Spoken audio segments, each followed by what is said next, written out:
Sendok sayur di tanganku jatuh saat cairan hangat mulai mengalir di kakiku. Ruang makan rumah itu masih penuh suara tawa keluarga besar yang sedang menikmati hidangan Idul Adha. Aku mencoba memanggil ibu mertuaku pelan karena perutku terasa seperti diremas. Tapi beliau malah menyuruhku cepat mengambil piring tambahan untuk tamu. Beberapa detik kemudian pandanganku mulai gelap. Dan tepat saat tubuhku ambruk di depan meja makan, pintu rumah terbuka keras. Suamiku baru pulang membawa obat kandunganku dari apotek. Awalnya dia hanya diam menatapku yang terbaring di lantai. Tapi setelah mendengar ucapan seseorang di ruang makan, wajahnya langsung berubah. Untuk pertama kalinya sejak kami menikah, suamiku membanting sesuatu di depan seluruh keluarga besar. Namaku Dina. Umurku 29 tahun. Sebelum hamil, aku menerima pesanan catering kecil-kecilan dari rumah. Suamiku Farid bekerja sebagai konsultan keuangan di Jakarta. Orangnya sangat sabar dan hampir tidak pernah marah kepada siapapun. Sementara ibu mertuaku selalu terlihat seperti perempuan paling baik di depan tetangga dan keluarga besar. Padahal sejak aku hamil besar, hampir semua pekerjaan rumah dibebankan kepadaku. Dan semua itu mencapai puncaknya tepat saat Lebaran Idul Adha tahun ini. Aku dipaksa memasak sendirian untuk hampir 50 tamu keluarga besar sejak subuh. Sementara semua orang sibuk menikmati daging kurban dan tertawa di ruang makan, tubuhku perlahan sudah tidak kuat lagi berdiri. Dan kemudian, sebelum masuk inti dari kisah video ini, jangan lupa subscribe, like dan komen dari kota mana Anda berasal. Semoga bermanfaat dan ada hikmah yang bisa kita ambil bersama. Tonton videonya sampai habis. Aku selalu suka suasana Idul Adha. Waktu kecil dulu, hari kedua Idul Adha adalah hari yang paling kutunggu.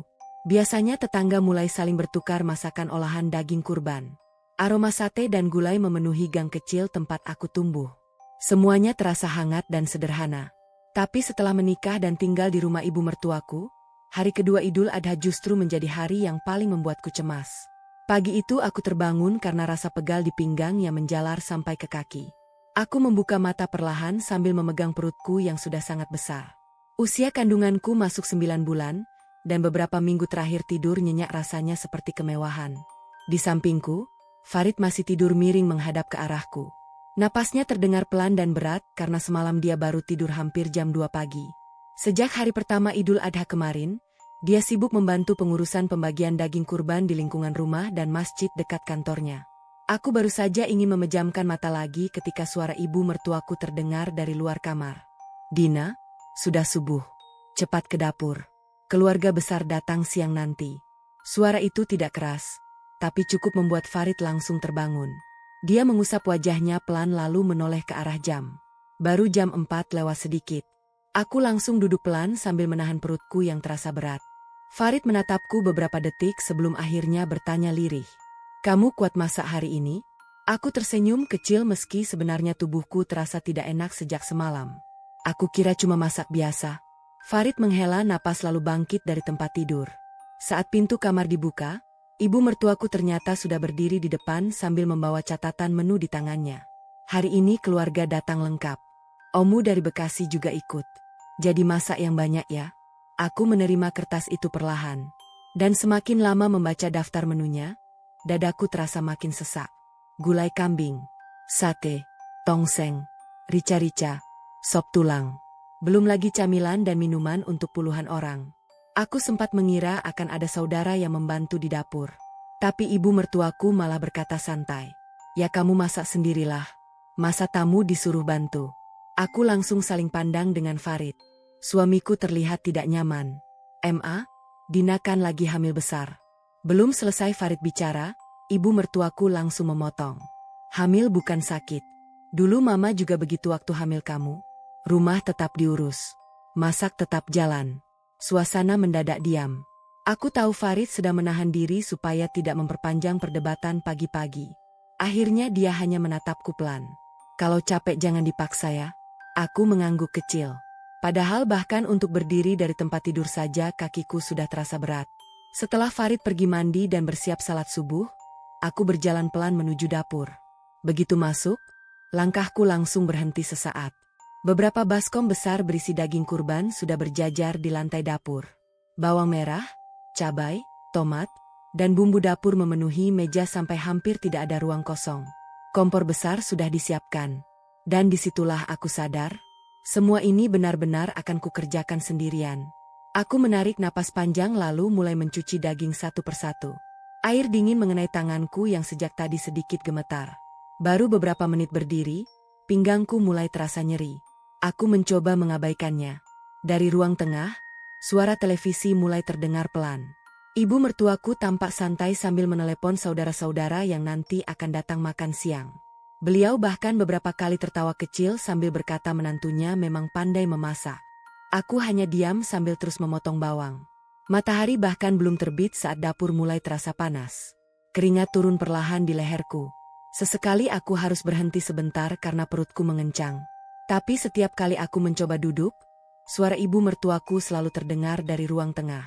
Dina, sate buat anak-anak jangan pedas ya. Dina, gulainya jangan terlalu encer. Dina, nanti piring tambah lagi. Keluarga kita banyak. Aku menjawab pelan satu persatu sambil terus bergerak. Sampai sekitar setengah jam kemudian, Farid masuk ke dapur setelah selesai salat subuh. Wajahnya langsung berubah saat melihat aku masih berdiri di depan kompor besar. Dia mendekat lalu memegang pundakku perlahan. Sayang, duduk sebentar deh. Aku tersenyum kecil. Belum selesai masakannya. Farid melihat ke arah baskom daging yang masih penuh lalu menghela napas panjang. Nanti aku cari tambahan makanan dari luar aja biar gak terlalu berat buat kamu.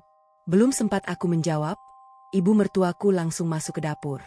Ngapain beli-beli makanan segala? Malu sama keluarga kalau jamuan Idul Adha pakai makanan beli. Farid langsung diam. Aku tahu dia ingin membantuku. Aku juga tahu dia mulai merasa tidak tega melihat kondisiku. Tapi seperti biasanya, dia masih mencoba menjaga perasaan ibunya. Dan entah kenapa, sejak pagi itu aku mulai merasa hari kedua Idul Adha tahun ini akan menjadi sesuatu yang tidak akan pernah kulupakan seumur hidupku. Setelah matahari mulai naik, rumah perlahan berubah ramai. Suara motor dan mobil mulai terdengar silih berganti dari depan rumah. Beberapa saudara datang sambil membawa anak kecil dan plastik berisi makanan tambahan. Aku sempat melirik dari dapur ketika Om dan Tante Farid masuk sambil tertawa hangat. Suasana rumah terlihat meriah seperti keluarga besar pada umumnya. Andai saja aku tidak sedang berdiri sendirian di dapur panas itu, mungkin aku juga bisa ikut menikmati suasananya. Asap dari pembakaran sate mulai memenuhi udara. Keringatku bercampur bau bumbu dan arang. Dari tadi pagi aku belum benar-benar duduk. Setiap kali masakan satu selesai, masih ada masakan lain yang menunggu.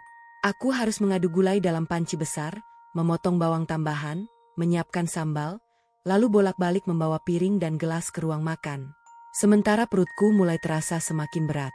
Beberapa kali bayi di dalam kandunganku bergerak cukup keras sampai aku harus berhenti sebentar sambil memegang meja dapur.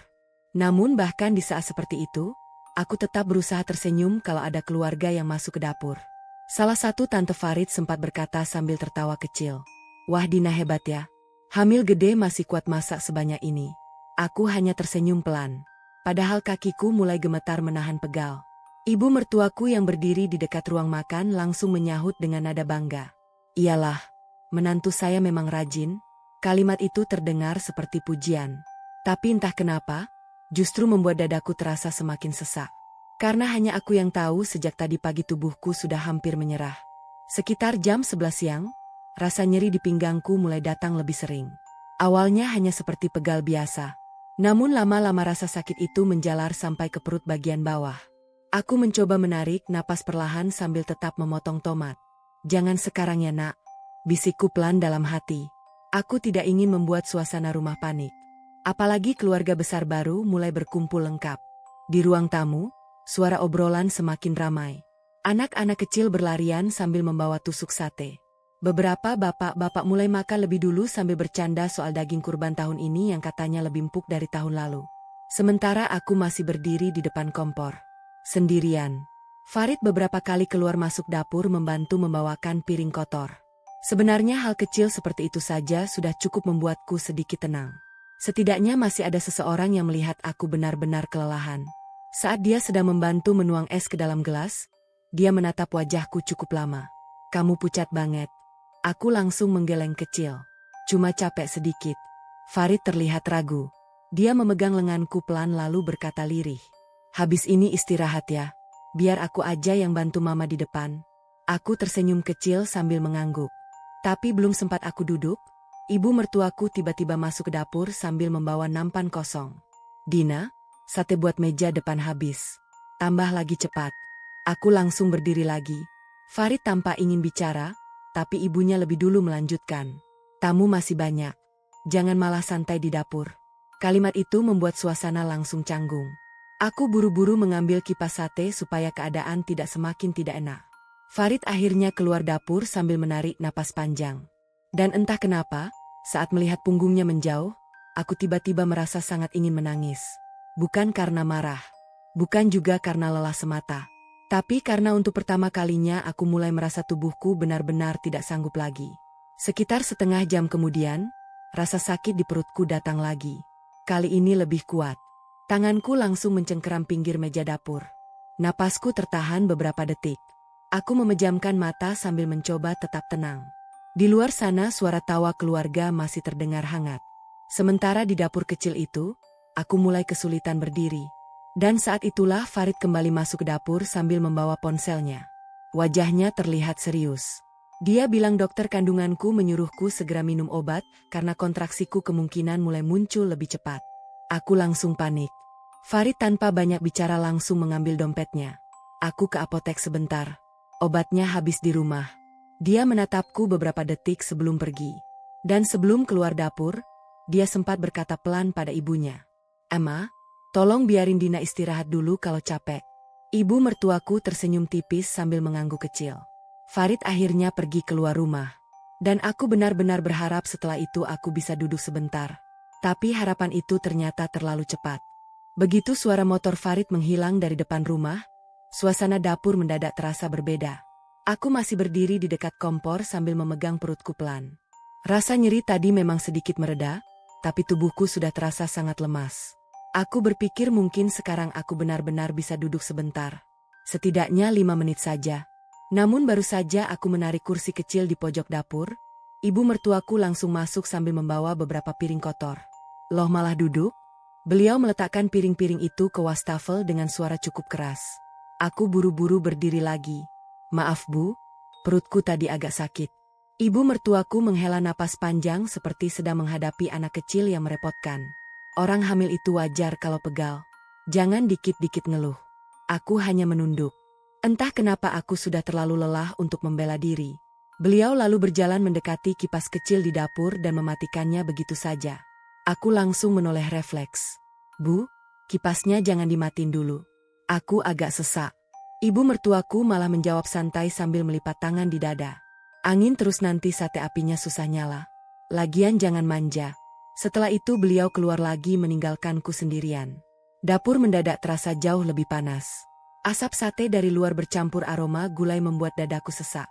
Keringat mulai turun semakin deras di leher dan punggungku.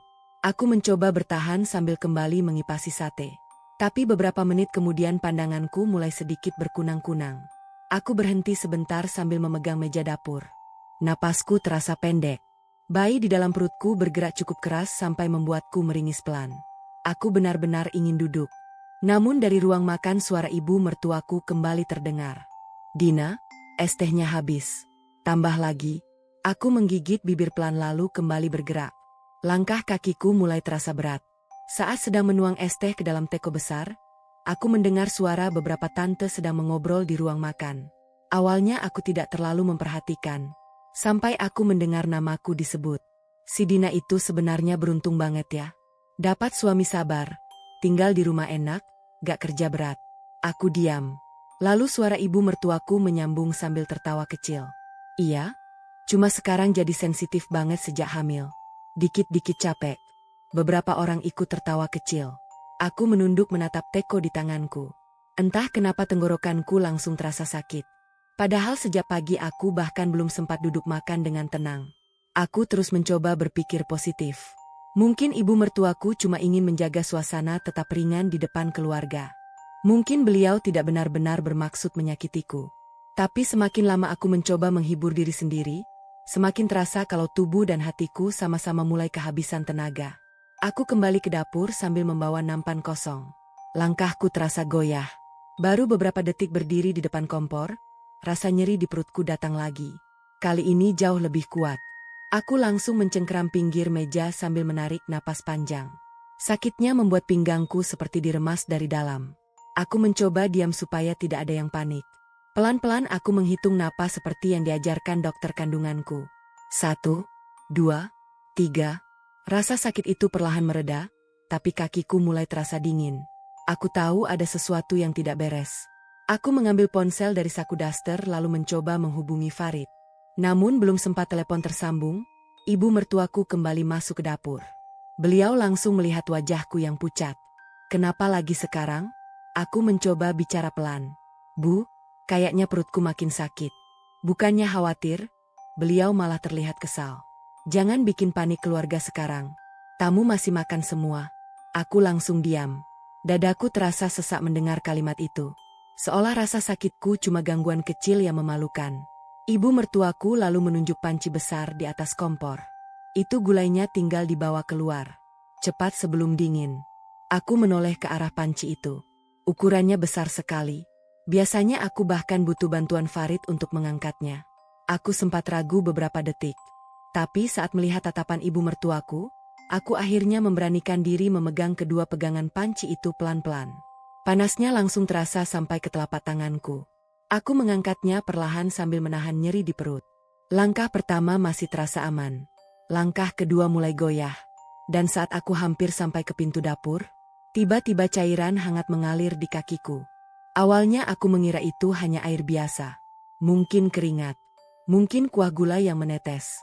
Tapi beberapa detik kemudian cairan hangat itu kembali mengalir di kakiku. Lebih banyak. Jantungku langsung berdegup keras. Aku berhenti berjalan sambil tetap memegang panci besar di tanganku. Napasku mulai tidak teratur. Bu, suaraku keluar pelan sekali. Ibu mertuaku yang berdiri tidak jauh dari ruang makan langsung menoleh. Aku, kayaknya, belum sempat kalimatku selesai, rasa sakit tiba-tiba datang sangat kuat sampai membuat pinggangku terasa seperti patah. Aku refleks membungkuk sambil memegang perut. Panci di tanganku hampir terlepas. Beberapa orang di ruang makan mulai melihat ke arahku. Suara obrolan keluarga perlahan mengecil. Aku mencoba menarik napas panjang sambil menahan rasa sakit yang datang bergelombang. Cairan di kakiku terus menetes ke lantai. Aku tahu itu bukan hal normal. Aku tahu tubuhku sedang memberi tanda. Tapi di tengah kepanikanku, suara ibu mertuaku justru terdengar lebih dulu. Dina, tahan dulu. Tamu masih makan. Kalimat itu membuat dadaku seperti diremas. Aku menatap beliau tidak percaya. Aku benar-benar kesakitan.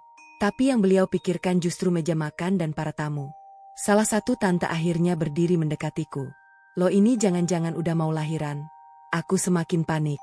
Tanganku gemetar hebat sampai pegangan panci mulai terasa licin. Aku mencoba melangkah mundur ke arah dapur. Namun rasa sakit berikutnya datang jauh lebih kuat. Kakiku langsung kehilangan tenaga. Panci besar itu akhirnya terlepas dari tanganku. Brak! Suara dentumannya keras sekali. Kuah gulai tumpah ke lantai ruang makan. Beberapa piring ikut jatuh berserakan. Anak-anak kecil langsung menangis kaget. Sementara aku sendiri sudah tidak kuat berdiri. Pandangan mataku mulai kabur. Aku samar-samar mendengar beberapa orang mulai panik memanggil namaku. Tapi tubuhku terasa sangat ringan. Aku jatuh perlahan ke lantai sambil memegang perutku erat-erat. Rasanya dingin, sakit, dan menakutkan. Aku mencoba membuka mata lebih lebar, tapi semuanya terlihat buram. Di tengah suara gaduh keluarga besar, aku masih bisa mendengar ibu mertuaku berkata dengan nada panik campur kesal. Ya ampun, kenapa malah jadi begini? Lalu beberapa detik kemudian, suara pintu rumah terbuka keras. Semua orang langsung menoleh ke arah depan rumah. Aku tidak bisa melihat jelas, tapi aku tahu itu Farid. Suara langkah kakinya terdengar cepat mendekat. Lalu suasana rumah yang tadi ramai mendadak berubah sunyi. Aku mencoba mengangkat kepala sedikit. Dan di tengah pandangan yang kabur, aku melihat wajah suamiku berubah pucat saat melihatku terbaring di lantai. Kantong obat di tangannya langsung jatuh. Farid berlari menghampiriku sambil memanggil namaku berkali-kali. Tangannya gemetar saat memegang wajahku. Sayang, hei, lihat aku. Aku ingin menjawab. Tapi bibirku terasa berat sekali. Air mataku akhirnya jatuh begitu saja. Aku takut. Aku benar-benar takut kehilangan bayiku. Farid langsung mengangkat tubuhku perlahan sambil panik meminta seseorang memanggil dokter.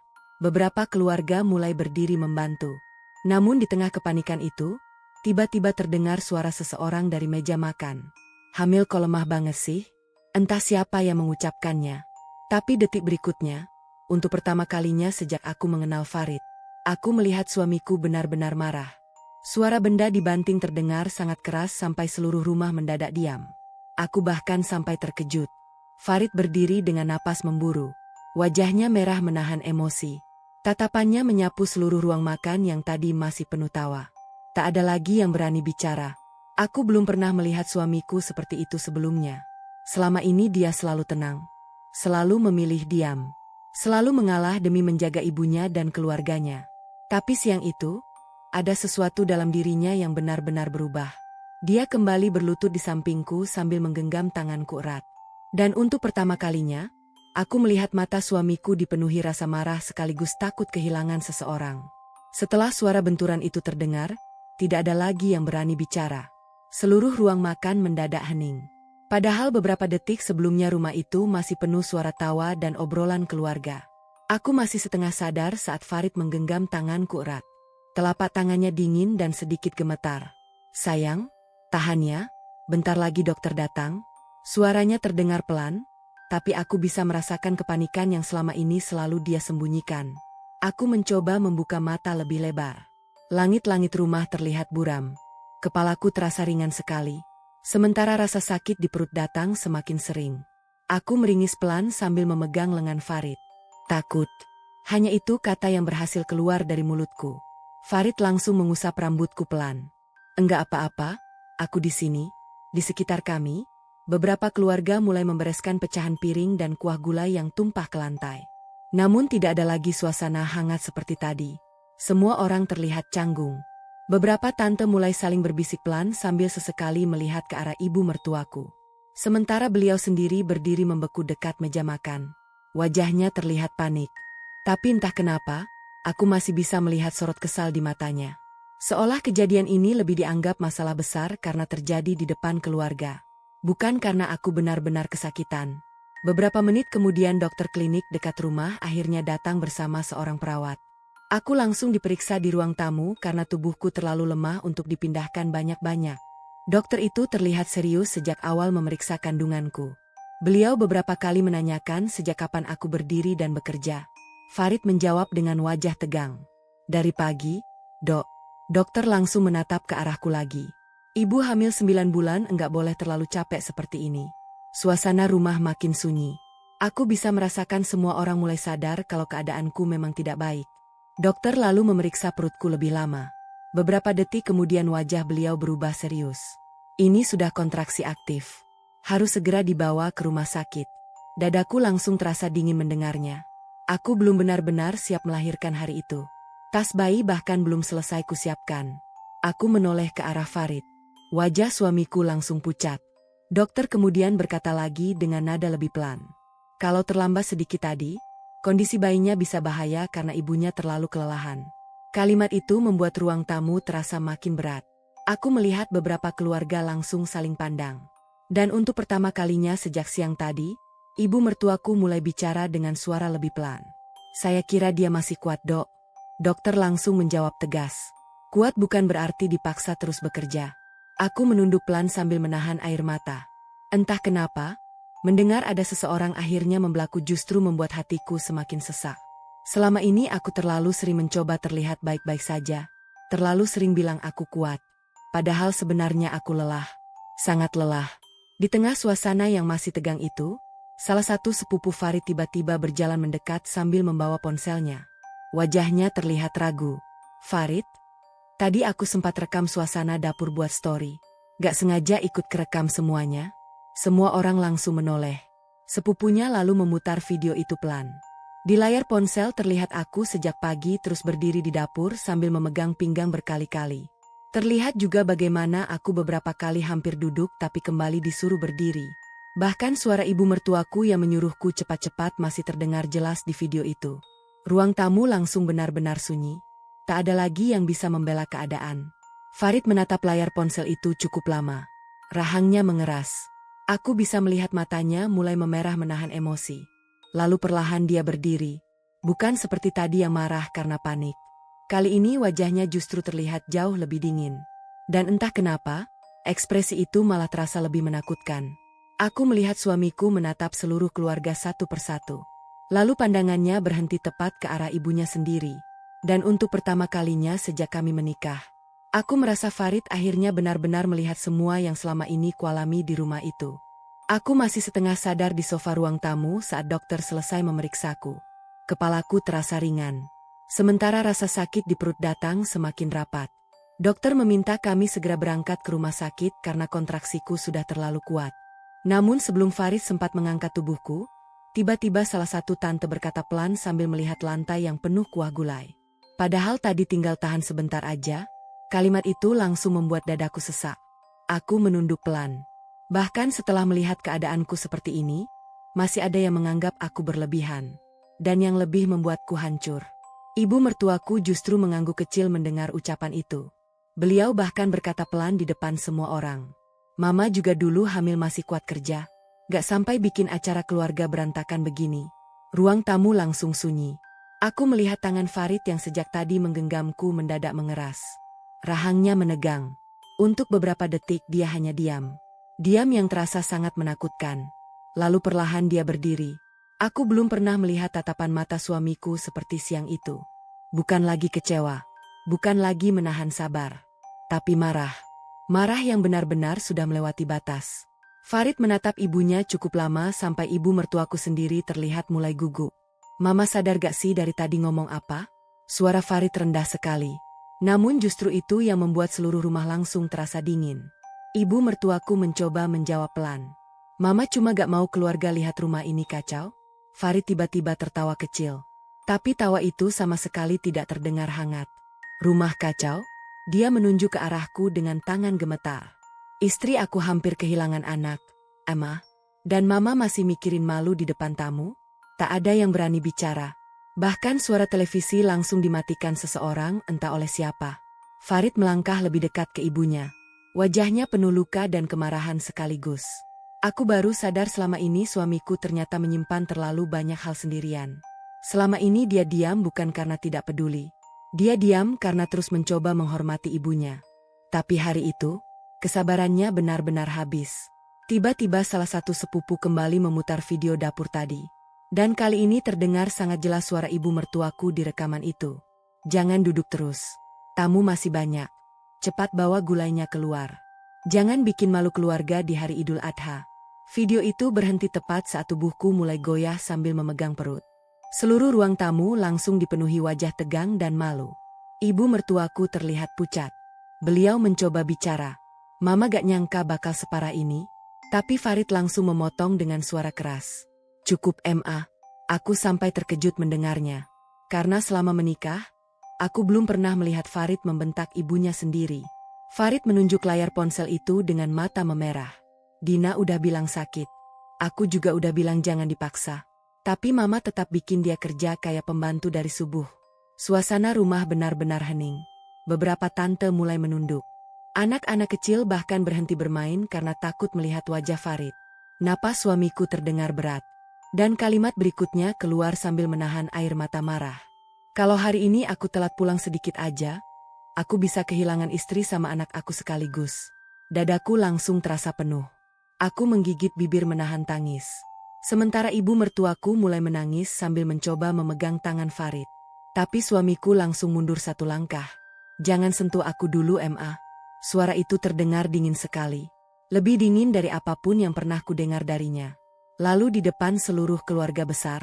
Di depan meja makan yang sejak pagi dipenuhi tawa dan gengsi keluarga. Farid akhirnya berkata dengan suara bergetar karena marah dan kecewa. Mulai hari ini, Mama bukan keluarga kami lagi. Aku langsung membeku. Seluruh rumah ikut terdiam. Ibu mertuaku menatap Farid tidak percaya. Beberapa keluarga langsung panik mencoba menenangkan keadaan. Tapi Farid sudah terlalu hancur untuk mendengar siapapun. Dia menatap ibunya sambil menahan napas berat. Aku udah terlalu lama diam. Aku udah terlalu lama biarin istri aku disakitin di rumah ini. Dan hari ini mama hampir bikin aku kehilangan semuanya.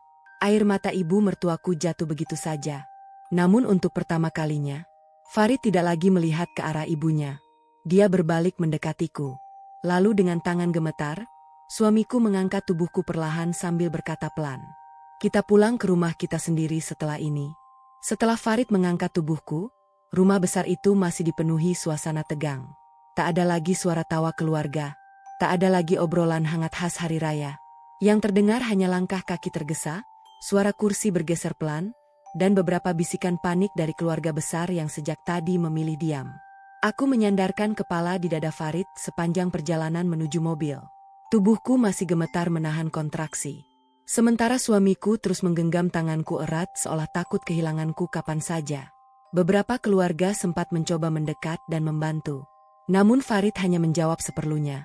Wajahnya masih terlihat dingin. Bahkan sampai mobil mulai berjalan meninggalkan rumah itu, dia belum banyak bicara. Aku diam-diam menatap wajahnya dari samping. Matanya merah. Rahangnya masih tegang sejak tadi. Dan untuk pertama kalinya sejak menikah, aku melihat suamiku benar-benar hancur. Bukan hanya karena marah, tapi karena rasa bersalah yang terlalu besar.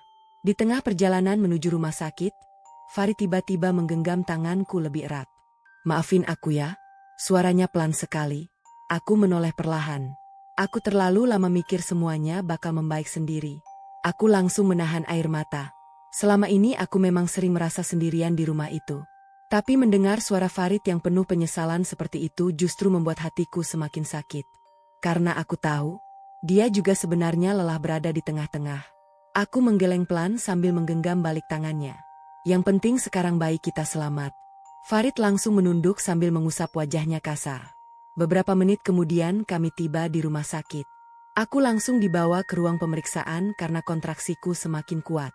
Lampu rumah sakit terasa sangat terang di mataku yang sudah lelah sejak pagi. Beberapa perawat sibuk memeriksa tekanan darah dan detak jantung bayi. Sementara Farid terus berdiri di samping ranjangku tanpa pergi sedikit pun. Sesekali dia mengusap rambutku. Sesekali dia mencium keningku pelan. Dan setiap kali rasa sakit datang, tangannya selalu menggenggam tanganku lebih erat. Aku baru sadar, selama ini aku terlalu terbiasa kuat sendirian sampai lupa rasanya benar-benar dilindungi. Malam mulai larut saat dokter akhirnya mengatakan proses persalinanku harus segera dilakukan. Aku sempat takut. Sangat takut. Tapi Farid terus menatapku sambil berkata pelan. Aku di sini.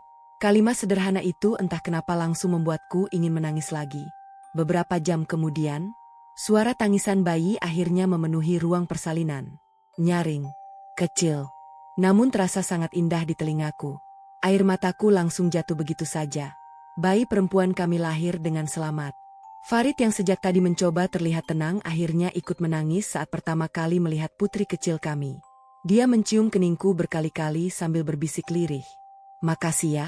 Malam itu untuk pertama kalinya setelah sekian lama, aku merasa benar-benar aman. Beberapa hari setelah keluar dari rumah sakit, Farid mengajakku pindah. Bukan ke rumah mewah. Bukan apartemen mahal. Kami hanya mengontrak rumah kecil dekat kantornya. Rumah itu sederhana sekali. Halamannya sempit. Dapurnya bahkan jauh lebih kecil dibanding dapur rumah ibu mertuaku. Tapi entah kenapa, aku justru merasa jauh lebih lega di sana.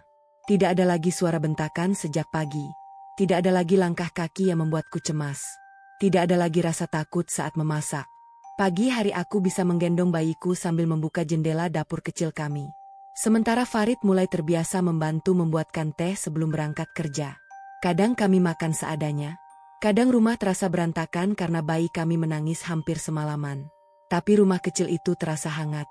Jauh lebih hangat dibanding rumah besar yang dulu selalu penuh orang. Ibu mertuaku sempat beberapa kali menghubungi Farid. Kadang menangis. Kadang meminta maaf. Kadang meminta kami pulang. Namun Farid memilih menjaga jarak lebih dulu. Bukan karena membenci ibunya. Tapi karena dia tidak ingin aku dan anak kami kembali hidup dalam tekanan yang sama. Dan aku menghargai keputusan itu. Setahun kemudian, saat takbir Idul Adha kembali terdengar dari masjid dekat rumah kontrakan kami. Aku sedang duduk di dapur kecil sambil mengadu gulai. Putri kecil kami tertawa di gendongan Farid di ruang tengah. Suamiku menatapku sambil tersenyum kecil. Dan untuk pertama kalinya, hari raya tidak lagi terasa menakutkan bagiku. Karena akhirnya aku berada di rumah yang benar-benar memilihku untuk tinggal dan dicintai.